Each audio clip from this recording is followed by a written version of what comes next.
Binisita ng GMA Integrated News ang Pag-asa Island sa West Philippine Sea para alamin ang sitwasyon ng ilan nating kababayan doon. Nakita ng aming team ang sakripisyo ng mga guro na nagtuturo sa mga batang naron. May unang balita si Darlene Kai.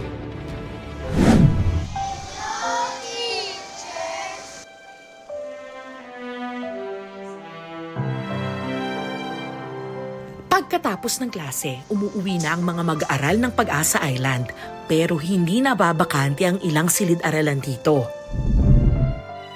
Magliligpit pa si Teacher Michelle at maghahanda para sa klase kinabukasan.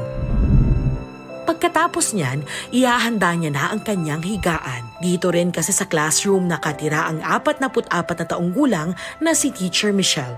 Nasa likod lang ng blackboard ang isang tent kung saan siya natutulog gabi-gabi. Taga Quezon, Palawan si Teacher Michelle.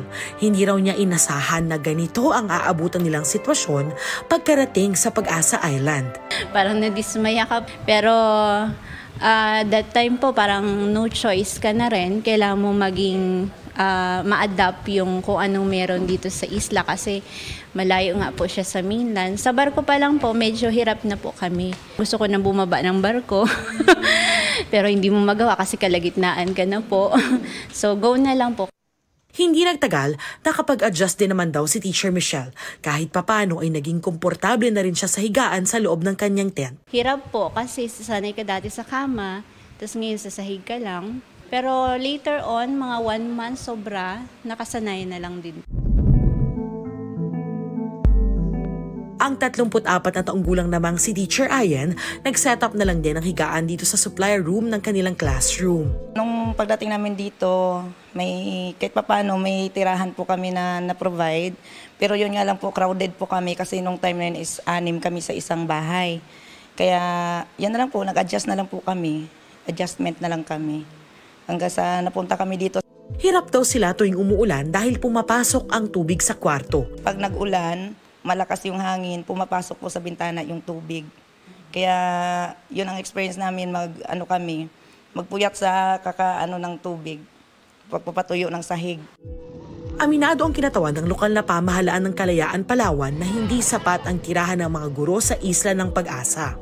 Yung comfort ba na yun ang hindi talaga nila na maano pa ngayon dahil nga sa biglaang dami ng teacher, hindi prepare yung LGU ng kanilang mga tirahan. Sa ngayon, nasa 14 na guro raw ang nagtuturo sa Pag-asa Island. Sa kabila ng lahat, tuloy pa rin ang pagsusumikap at pagtuturo ni Teacher Michelle, Teacher Ayen at lahat ng mga guro sa Pag-asa. Yung makita ko lang na okay sila, natuto sila, yun na po, yung parang yung family ko din po na umaasa sa akin na okay ako dito. So, kailangan ko rin tatagan talaga yung loob ko. Ang ko lang is magkaroon po kami ng staff house na comfortable kami. Then yung sana, mayroon kaming talaga yung transportation na biyahe. Kasi hirap po kami. Hinihintay pa ng GMA Integrated News ang pahayag ng Department of Education tungkol dito. Hindi man perpekto yung sitwasyon para sa mga gurong nakausap namin dito, buong-buo pa rin ang loob nilang makatulong sa mga estudyante ng Pag-asa Island. Darlene Kai, nagbabalita para sa GMA Integrated News.